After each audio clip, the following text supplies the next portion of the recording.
Welcome to the Jason D'Souza Show. Join us as we explore the evolving urban landscape, uncovering the trends, stories, and innovations shaping our cities. Thanks for watching and enjoy today's episode. You're listening to the Jason D'Souza Show with me, Jason D'Souza, and it is my privilege to welcome Arto Haapea, the Ambassador of Finland to Australia. Arto, welcome. Thank you very much, Jason. And it's great to have you on. You've been here, 12 months? A bit longer? I've been 1.5 years. 1.5 years, Yeah, okay. 18 months. And you're responsible not just for Australia, you're responsible for New Zealand and the Pacific. Yeah, right? 6 countries in the Pacific. Right. So a hectic travel schedule. It is. Yeah, part of the job. Part of the job, and it's great to have you here. Lots to talk about. I guess the first question I have, being an ambassador, is how did you end up being one? Because it's quite a great honour to be selected by your country to do something like this. And I guess as a follow-up, I'd say, what are your first impressions in a year and a half of travelling our part of the world? Yeah, so I've been working with Foreign Affairs for quite a long time. I've been working more specifically with Asia for the last 15 years or so. In your diplomatic In role? my diplomatic Right. role. So both postings in China, India, and then working at the headquarters for a fair bit. Then this posting came up. Australia was part of the region I covered from headquarters as director, and it was always on the radar in a way. Interesting place of the world, part of the world to go and see and explore. And so yes, like you said, an incredible honour to be the Finnish ambassador. And how does here. it work? Does the president ring you up one day and say, Arto, I'd like you to be ambassador to Australia, or is it something that is a bit more egalitarian and you apply for? It's a bit more egalitarian in our system, yes. We apply for postings and then we get interviewed by a sort of senior board, and they look at the pros and cons and then they decide. So How awfully civilized, my goodness. tends to be. So tell us a little bit about Finland. So it's obviously a wonderful country. One I'm hoping to go to. I haven't been there yet, but Please I've got do. many Finnish friends, many of whom I saw at the National Day celebrations last year, which was great. What is it about your country that is special and important? And a lot of people watching my show, I guess, wouldn't really be that familiar with the size of it. It's not that large a country.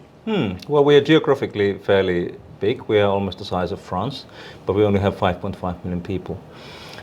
So it's Which is the size of Sydney, more or less. Yeah, and we do feel like we are on the sort of outer edge of Europe, so to speak. We are there, bordering Russia, in the far north, and we sort of, part of our landmass goes across the Arctic Circle. So we are very much a northern country, and that's part of our identity, I guess. We are a northern country that has always felt like it's a little bit to one side. So we understand countries who feel that they are not always at the center of the world. But we are sort of quite a stubborn nation of engineers and quite sort of resolute when it comes to solving issues, solving problems, big or small. So that's really the sort of big part of our country. And the other part of the country that I would really like to highlight is trust. That goes to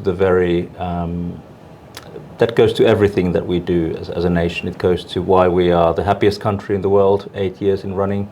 Is that right? That is right. So you've displaced the Bhutanese or whoever it was that at one point I were can't extremely remember happy. who was there before us, but we managed to stay there for 8 years. That's quite an achievement. And the trust also goes to our education system. We trust our teachers. We appreciate our teachers. So. Well, look, Scandinavian education is always a big topic here, right? Look at the Scandinavian education system, look at the results they're achieving versus ours. In fact, we had a couple of former education ministers on this show talking about this. Oh yeah. Very cool. And it's an interesting topic because people are trying to understand why Scandinavian education systems in a Western context are performing so much better. I think any education system is really tied to the societal model that you've built over decades, and it's a conscious model that we've developed where, for example, the teachers are very much at the focus, and teachers are everything when it comes to learning. I do get the sense that Finns are travellers as well. Yes, we we seem are. to see a lot of not just Finnish, but Scandinavian, Swedes, traveling a lot and experiencing other education systems. I mean, I remember when I was at university, I had many, many Norwegian and Swedish friends who I was doing my master's with. And the two impressions I had, one was we had an enormous amount of fun, because they were extremely fun. But they all got their education in a way supported by their government, and all returned home. And are now all running businesses and doing things at home. Is that a characteristic of the Finns as well? We are travelers, yes, we are as a nation. You know, we're a small nation on one side of the world. We have to travel when we want to learn about the world. So the funny thing is I like to travel a lot myself, and I used to do a lot of backpacking when I was younger. And there isn't a remote enough corner in the world that you wouldn't meet other Finns.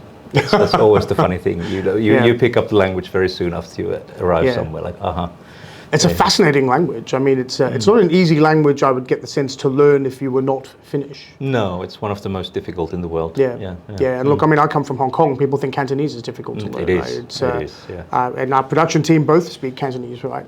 So I would say Mandarin might be more difficult. What do you guys think? Yeah? No? I say Cantonese. You think Cantonese is worse? No, fair enough. Fair enough. What drives your economy in Finland? Well, as I said, we have sort of we pride on our engineers. So we've always been an engineering country. We've been engineering solutions. It started off with sort of heavy industry, elevators, paper machines. Kone, right? Is Kone, one. We've done some business at Lend-Lease with them. Yeah. Kone is a giant and a very good one. Very innovative company as well, right? Cranes. It's Kone Cranes. It's a different company. A different company. Oh, I remember someone telling me there was a war between the two parts of the family. Yeah, something like that. It's split into two companies. Some time ago.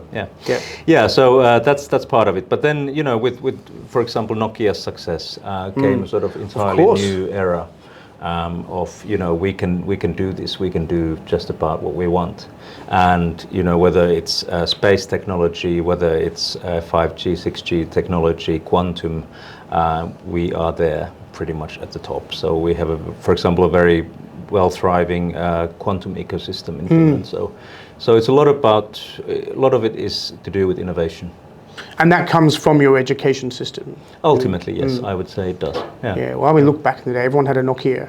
I had an Ericsson before that, back in the day. In fact, my children now have Nokias, because Nokia has reintroduced the phone for a non-smartphone for children. Yes. So now that if you're trying to avoid your young children, and mine are under 12, from going onto smartphones and being a victim of social media, which increasingly parents are concerned about, up till recently there wasn't a dumb phone that you could use. And at least back in the days, the Nokia phones were unbreakable.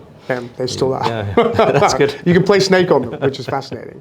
I think one of the interesting things having you on right now, as well as obviously geopolitics, is very complicated. Our Prime Minister is in the United States right now, seeing the President of the United States, I think, tomorrow. Yes.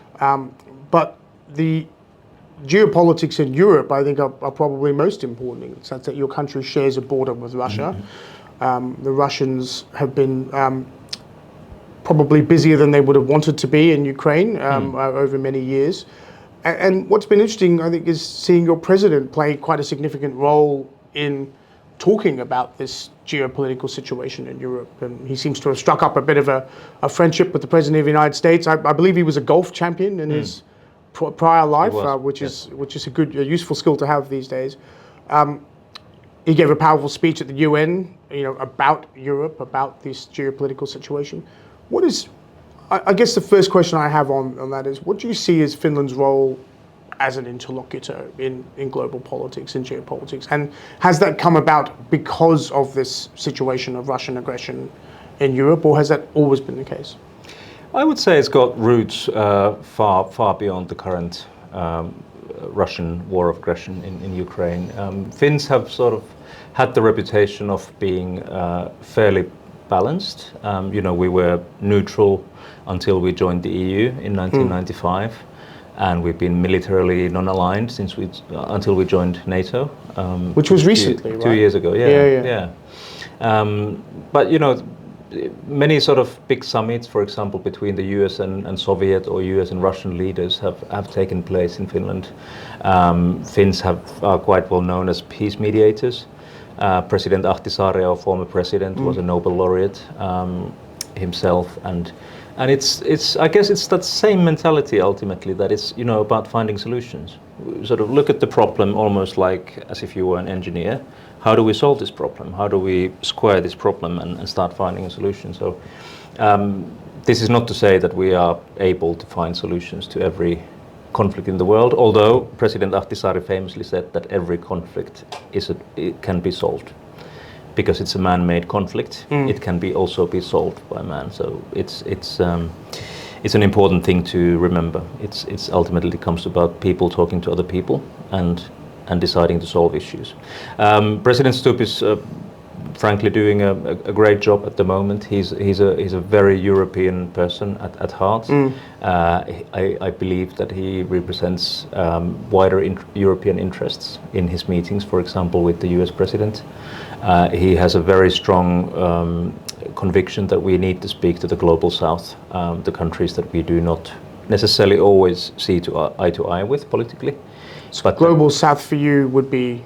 That would be, I guess, the sort of geographical global south. That would be, you know, if the President Stubb likes to divide the world in sort of global west, global east, and global south, and he is quite right in saying that global south they are increasingly more important in the world as we go forward. We have to find solutions together, and for example, at the moment we need to explain to as many countries as we can why Russian aggression in Ukraine is so dangerous, why this is not just about Ukraine, this is not just about Europe, this is actually about how we are as nations and how we work with other nations. Let's go into that a bit more, because I think for those of us sitting in Australia, we don't have, maybe it's perhaps me being rather uneducated, but a deep understanding of Russian aggression in Europe is not something I would say is well understood in this part of the world. And more broadly, why, and there's a large grouping of people who feel this way, why the Russian invasion of Ukraine matters outside of Europe. Why does it matter outside of Europe? Because it's about rules. It's about rules that we have all put together as a sort of community of nations. We have the UN Charter fundamentally that dictates that we have to respect each other's sovereignty as nations, and that should be inviolable, especially by a P5 country permanent member of the UN Security Council. And if we let go of those rules, then all of us, then we go back hundreds of years in history when it's all out for grabs. It's all up for grabs. We don't respect each other. This is the rules-based order.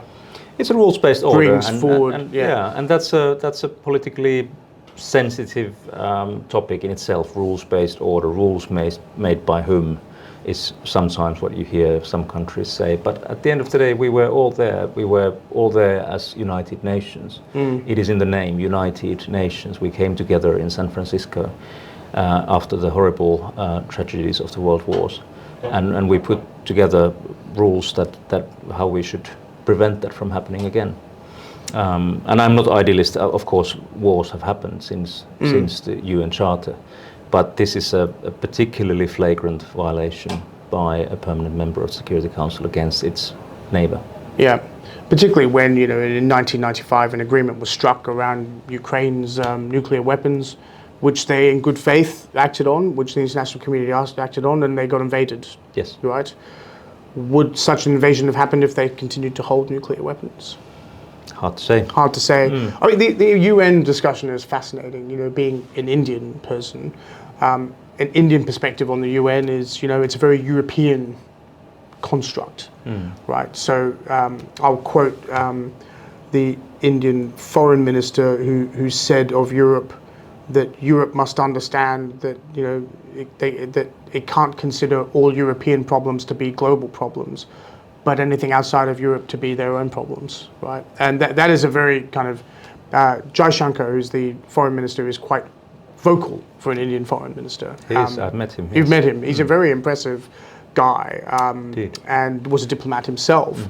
And it's also quite unusual for a Indian foreign minister to be quite so direct, right? It's unusual. People aren't used to it, and you know, he's made some points that some in the international community are starting to look. Okay, well that makes sense. You know, a good example was, you know, this whole debate about Russian oil. Being, well, yes, the Indians are buying Russian oil, but the Europeans are buying Russian gas. How come you're not focusing on those issues, but you're quite happy to focus on India's issues? So I think there's a view that the UN perhaps is a little selective in its application of, well, what is in the global interest and what is not. Would you disagree with that statement or agree with that statement? Well, to some extent, I would disagree, because the UN is, you know, it's a community of its member states.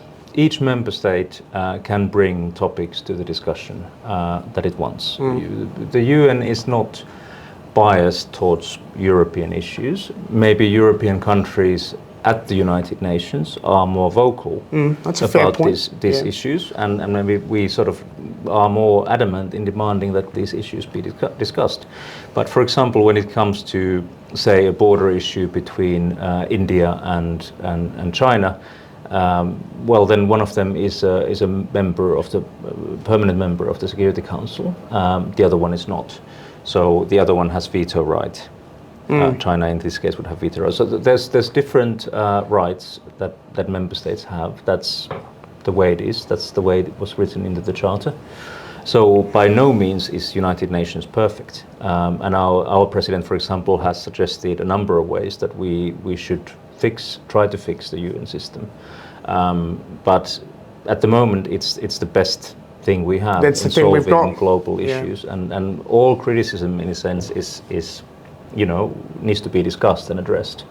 But I wouldn't say that it's somehow by its very nature tilted towards Europe. That I have a hard time to see. But there is a good point that Foreign Minister Jaishankar raises, and that is that, of course, we should look at solving all conflicts in the world in the similar way. Yes, if it's in our own backyard, then we are more interested by default than if it's in a faraway location. I think that goes for each and every nation, but probably. But and we'll never be perfect in that sense, I guess. How do you see the conflict ending? So, you know, we talk about, and I like the way you put it, that ultimately it's a discussion between people, and you come to a conclusion. Here you've got a Russian president who, you know, one might wonder whether he really knows what is actually happening on the ground. Otherwise, you would look at the cost of this war to Russia and wonder if it was worthwhile at all. And a Ukrainian president trying to protect his country and, you know, remain a country, and a world that's sort of, you know, supporting the Ukrainian side, but not really involved directly in what is a hot war. You have a president who's trying to create a forum of President of the United States, that is, of some kind of forum for discussion, which apparently might happen in Budapest. How does it end? Well, our former Prime Minister, Sanna Marin, was once asked in an interview some years ago, how does the conflict end? And she quite famously said, well, the conflict ends by Russia leaving Ukraine. So I think that's true. That's still true. That still holds true. It helps to be factual. They never should have been there in the first place, and the conflict ends when they leave. Look, the first goal is, of course, that the whole coalition of the willing are working towards at the moment is that we need to stop the killing. That's the first thing. That's the prerequisite for any kind of negotiation to take part. We can't start talking about what a peace might require before we can stop the killing, before we can start. And once we stop the killing, then we can start looking at what it would take to put together a ceasefire, a proper ceasefire. And then we can start perhaps charting a way towards a more sustainable peace. And that can never, ever be done without Ukrainians in the table. We do not want to see a world where a country's existence on this planet is being negotiated above its head. without themselves in the table. So that's a very important point that we always keep repeating everywhere. This cannot happen between, for example, Russia and the US. Ukraine has to be at the table. Do you find, because you share this border with Russia, the Finland that is, that you are more involved in these discussions than other European countries, or is it sort of a broad European coalition? It's a broad European coalition, but of course, the fact that we share a 1,300 kilometer border, the longest NATO border with Russia, that means that for us it's a existential question what happens with Russia, not just what happens with this war, which is very important, but what kind of Russia one day emerges. At the moment we have a hard border. It's a completely closed border. Okay, there's no trade, there's no interaction. nothing. Really? Yes, wow. Because Russia used the border checkpoints as sort of a way to push to mobilize illegal immigration into Finland, and sort of used it as a method of hybrid warfare, to be honest. So we had no option but to, for the first time, close the border entirely. But one day there will be a peace. One day we will resume our dealing with Russia, and it's extremely important for us what kind of Russia it is that emerges after this conflict. I mean, one wonders if there isn't really a new Russia until after a President Putin. I think when you have long-term leaders like this, they leadership really does lead. Leadership matters. It sets the tone for an entire country. And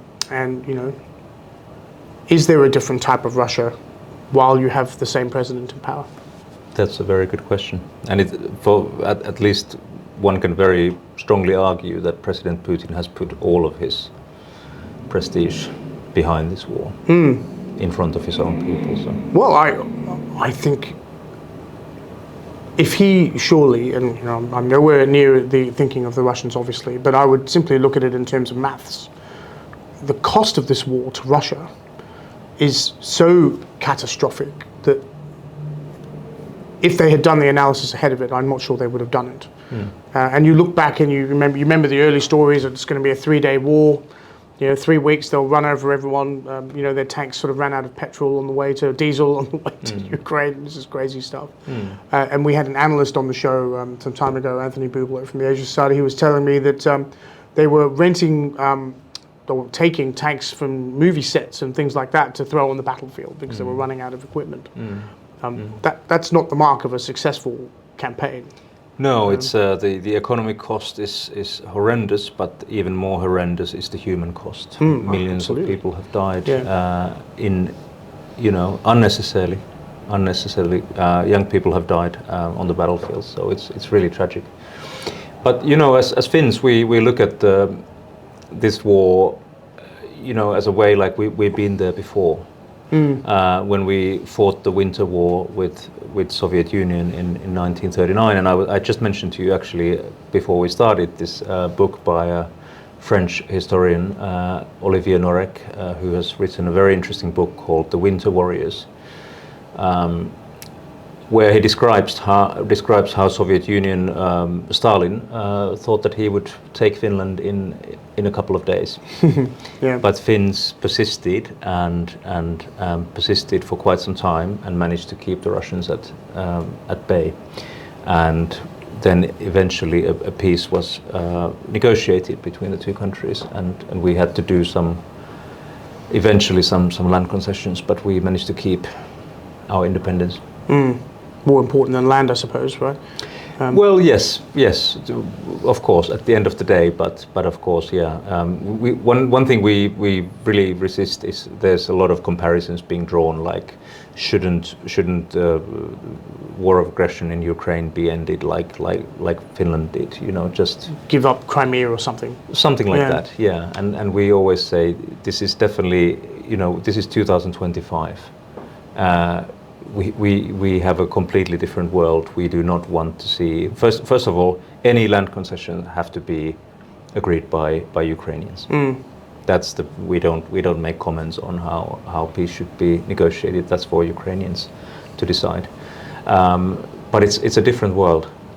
You cannot show to a permanent member of Security Council that it's okay. You just attack a country and you grab some land and then you sort of because what precedent does it set? Right? What precedent does it set to other powerful countries in the world? Yes. Yeah, or any other countries. I mean, there's land disputes everywhere. Everywhere, yes. Right? Yes, precisely. I found out the other day there's a dispute between Pakistan and Afghanistan over an 1800s border back then. And I thought both countries would have other things to worry about, but apparently not. They're busy attacking each other at the moment. So there you go. You have. I was just thinking about the defense of Finland from Russians. You have conscription. We do. In Finland. Yes. And well, tell me about that. Well, is that something that is a mark of national pride, or is that something that all Finns believe they should be doing, or is it something that they don't like? No, this is very much something that we agree as a nation.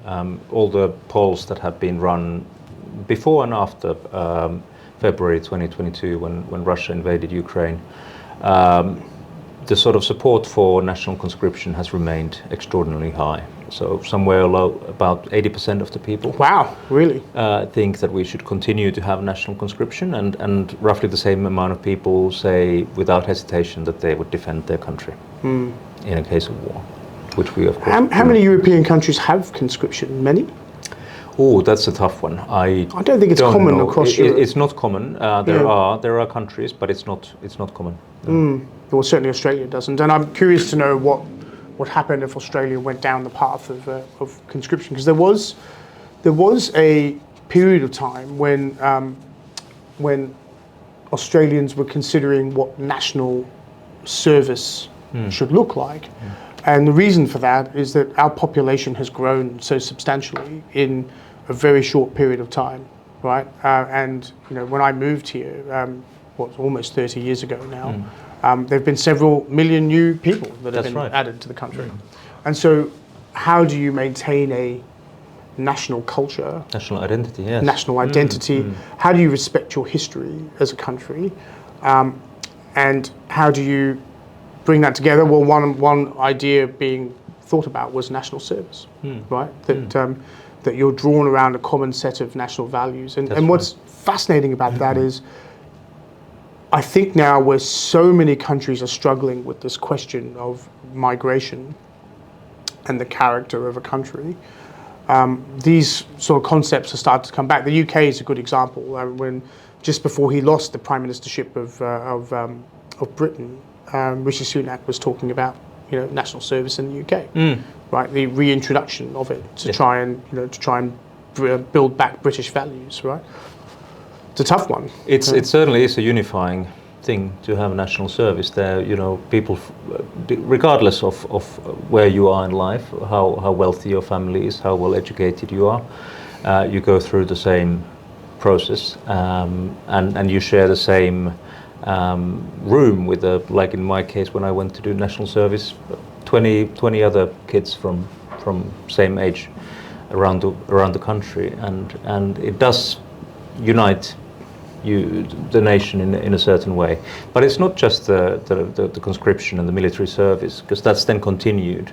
After that, you are being called for repetitions every so often, and then you have the sort of national defense courses. So you remain a reservist? Yes, you do. Yeah, so we have a reserve of 900,000 people, which is every sixth Finn is. And do reservists or serving officers guard the border with Russia? Is that part of their job? Or? No, that's done by the border guard. So you have a special border force. Border force, yeah, that's right. Yeah. Interesting.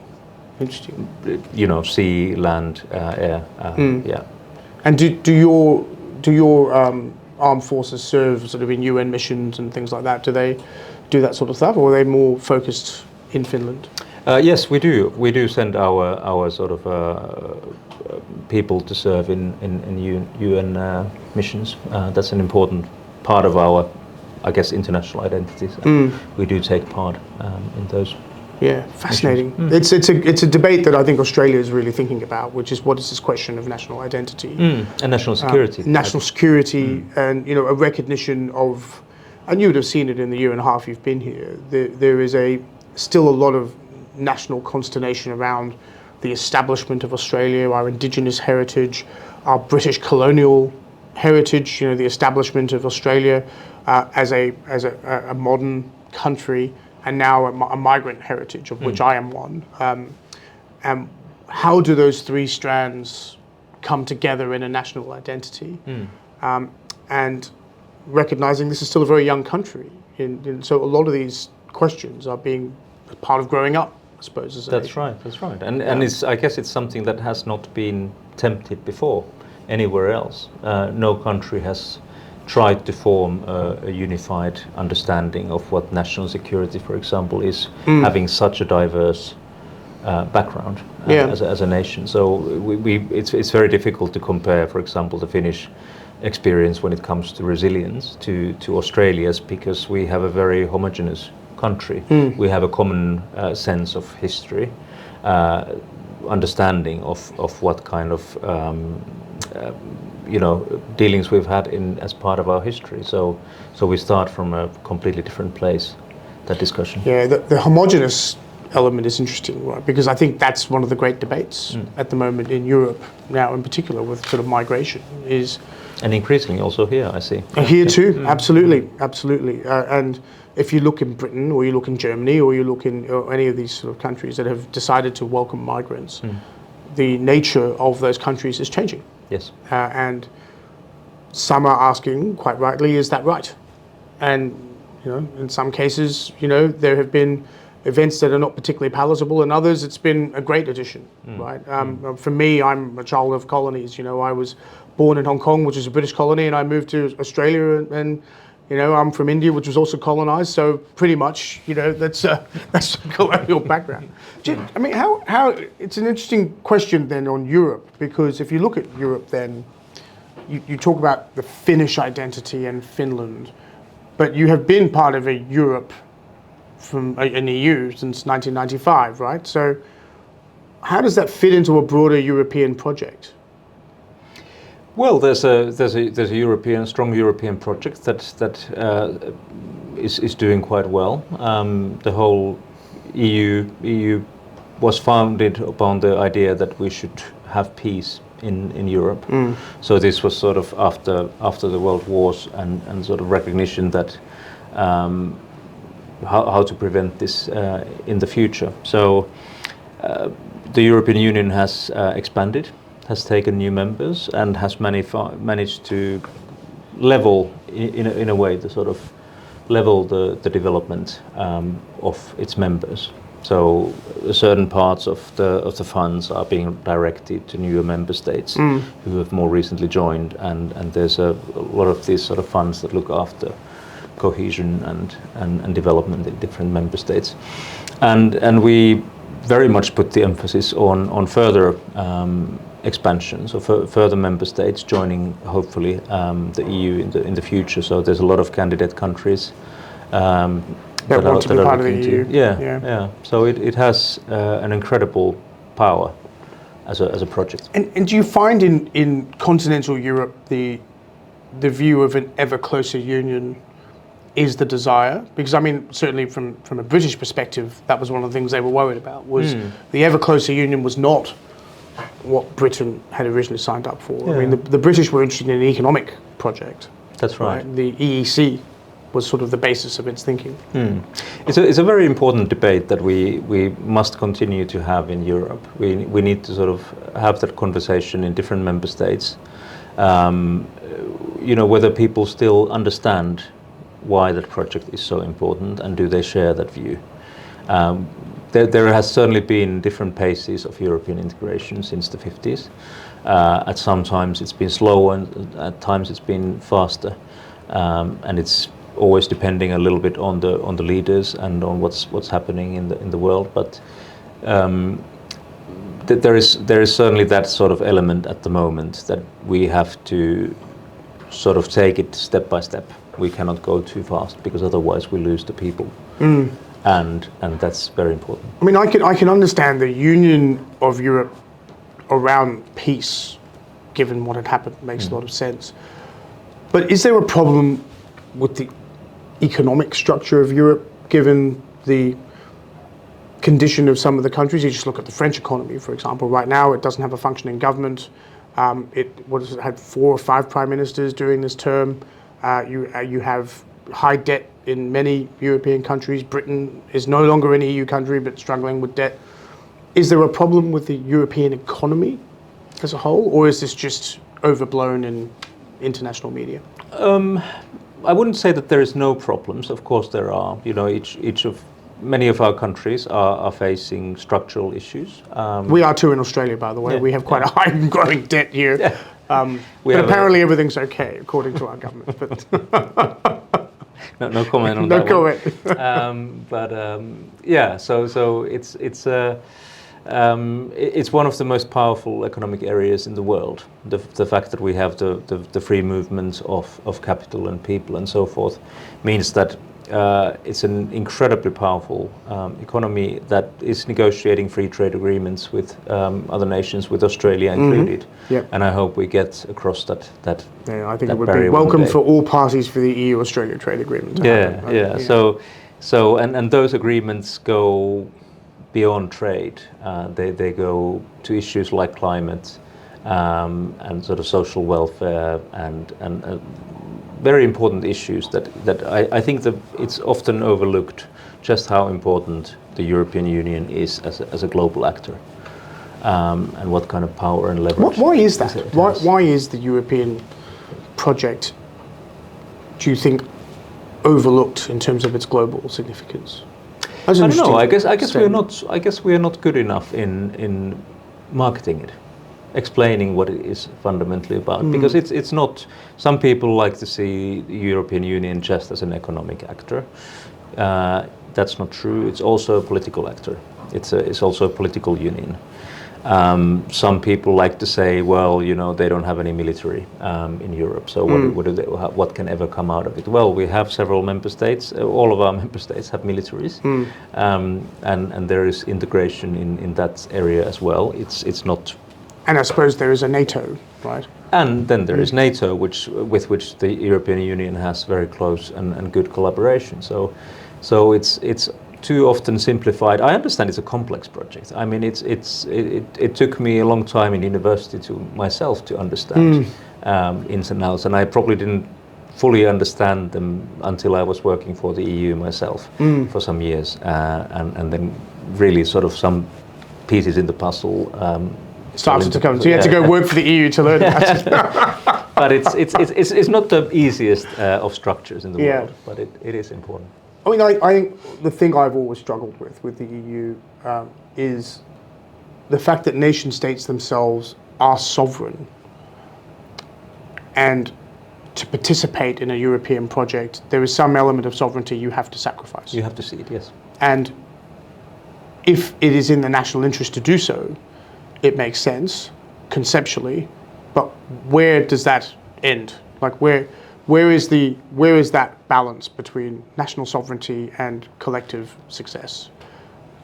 I don't think anyone's really answered that question. No, and I think that's a practically impossible question to answer. And it allows me to remind myself of that wonderful Yes Minister episode where the Minister for Administrative Affairs was very upset that the European Commission had mandated that the amount of meat in a sausage should go up to 20% rather than 10%, and the British sausage was 10%. Yes. We were not going to have the Euro sausage. It still stands true today, these debates. Fascinating. And I think Australia has a lot to learn about how Europe works. I mean, now we're still not as close as we could be with Europe, despite the fact that we have a lot of European in us. As a makeup, we have always envisaged, as long as I've been here, envisaged an ever closer union with Asia. That's always been something that Paul Keating, right from his strategy as Prime Minister in 1991, was talking about. In fact, there is a old wives' tale that he even produced a map of Australia that had Australia sort of in the centre of Asia. There was sort of a viewpoint of that we should move away from Britain and Europe. And now I think with geopolitics being the way it is, we're seeing new groupings. I find the Quad a fascinating grouping. India, China, Australia, Japan. Interesting grouping. This recent announcement around Japanese frigates. Closer relationship with Japan there. A lot of our capital coming from Japan now. An interesting relationship with India evolving. Perhaps a reimagining of our relationship with the United States. It's changing. Europe hasn't really factored into that discussion in the sort of national consciousness, and I just wonder whether I think the free trade agreement will certainly help, and it's a good opportunity, I think, to re-explore some of the relationships that could be beneficial for both. I couldn't agree more. Yes, and I think there isn't any problem in the relationship between EU and Australia. I think it's more of a question that we should remember that any kind of relationship takes a bit of nurturing, and one shouldn't take the other one for granted. And that's when I talk to Australians. I think a lot has, for example, happened this year. We have come a lot closer between the EU and Australia this year, and also last year. We've had some important milestones, like the minerals MOU between the EU and Australia. Yep. Very important in showcasing what we can achieve together. And like you say, the FTA, and we have negotiations for the strategic and defense partnership. For example, Horizon Europe is very powerful, and we would like to see Australia acceding to Horizon Europe. All these things are sort of waiting there to deliver what they could possibly unlock, and I think it's just a case. I'm fascinated often when I'm in my 1.5 years in Australia. I listen to different debates, and it's often about identity. Like you said as well, are we an Asian country? Are we a European country? Are we something else?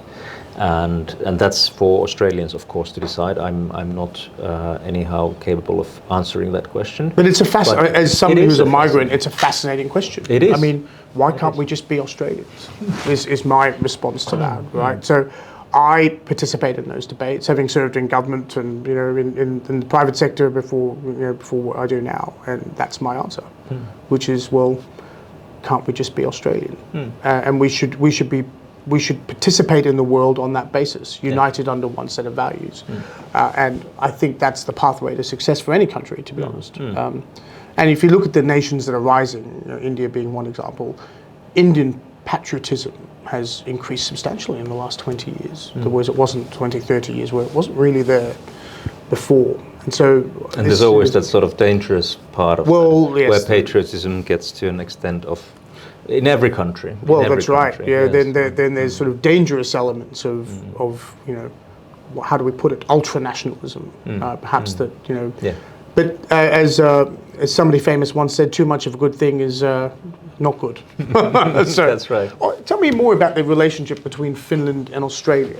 So, I mean, so you were out at one of our projects, actually, Intermodal Terminal Company. You went to see the terminal there recently, where you had a couple of Somerton. You had a couple of Aware Super-owned asset, a couple of big Finnish companies there. I saw, and it was I mean, I think that's a pretty big deal. It's $400 million deal there. That's right. So it's a big project. I was very, very happy to see that another great example of Finnish solutions providing for Australian needs on the ground. So beautiful place to visit, and there's so much promise in that partnership. Also, and it's also being built by the Spanish. I mean, like the owner of the constructor there, right? So again, there is a mix of European assets going into that. As I said, we see a lot of Finnish equipment around there, and as I understand, it's quite a lot of defence equipment that's sort of coming into Australia as well. Well, we're trying to get the sort of defence market open. I often say to Australian colleagues and partners that when you're talking about almost anything critical, Finland is your trusted partner. So whether it's about mining technology, where Finland and Sweden produce 80% of the world's underground mining technology. Is that right? That is right. Really? Yes. Often an overlooked fact. 80%. 80%. Yes. Of the mining equipment, underground mining Yeah. equipment. So that's why I'm here to participate at IMARC Yes. tomorrow. Whether it's about so-called critical technologies, for example, quantum, I mentioned before, we have a thriving ecosystem in Finland, quite some world-class big players in that domain. We have Nokia, we have other sort of secure communications companies.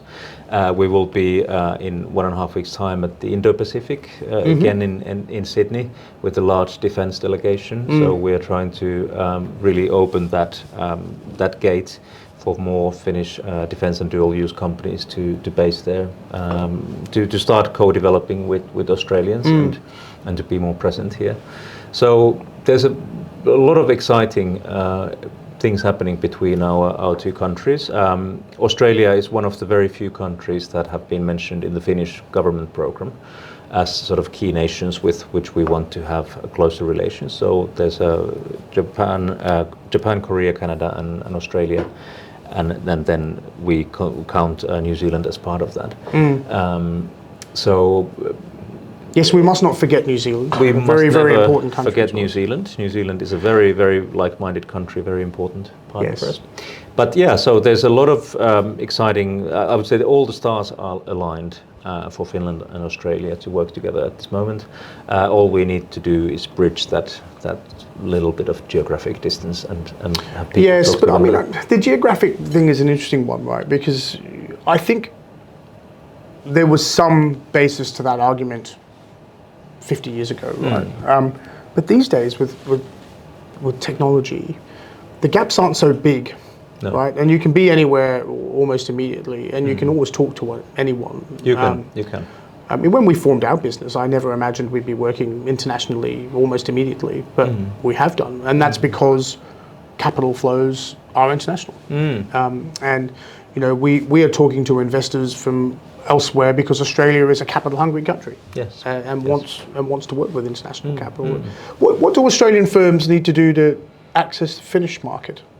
Well, there's a lot of Australian companies that are based in Finland. So you have mining companies, you have infrastructure companies. You have you just need to go there and find what it is that you want to do in Finland, and we welcome that with open arms. We're actually very, very much looking forward to having Australian investments into Finland.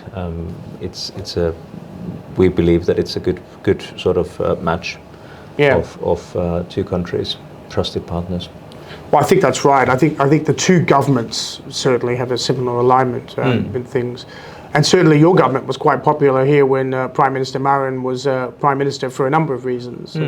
Being a youthful Prime Minister seems to get quite a lot of interest overseas. Yeah, youthful, but also a very capable Prime Minister. I mean, she led Finland through COVID and Russian aggression in and she was Ukraine. telegenic. You've got to give her that too. She was. So you know, very, very capable person. Indeed. We'll have to end soon. It's been an absolute pleasure having you on. But I usually ask my guests these things. So you're here. You've got a while to go. There are 3 things you want to achieve during your tenure. What would they be? Well, I've already, in my books, I've achieved one of those 3, which came kind of unexpected, but the shitbox rally was definitely one of those things. I meant to raise that. How did that go? That was an amazing experience. We drove for 8 days across Australian outback from Perth to Darwin, and the most beautiful thing of that, although the views were spectacular, but the most beautiful thing was the people. You have 500 people coming together, again from all walks of life, something that you don't often get to see in Australia, that kind of big group and literally all walks of life coming together for a common cause to raise money for cancer research. That was really beautiful, and the sort of friendships that have been forged from there. Fantastic. Carry on. Yeah. How did the car go?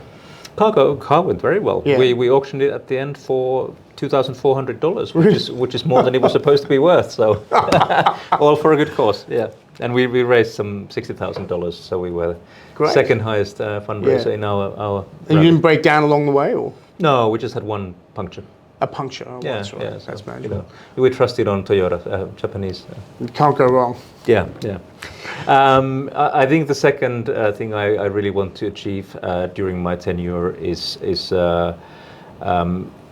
have Finland even more present in Australia, and the defence collaboration is a big part of that.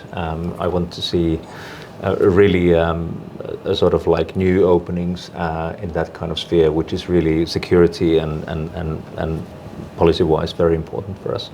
And then third, I want to see a high-level VVIP visit take place from Finland in Australia. I have nothing to share with you on that, but I'm working. Well, hard. I will say this to you: we have some good golf courses, so perhaps that might be an attraction to your president. I'll keep that in mind, for sure.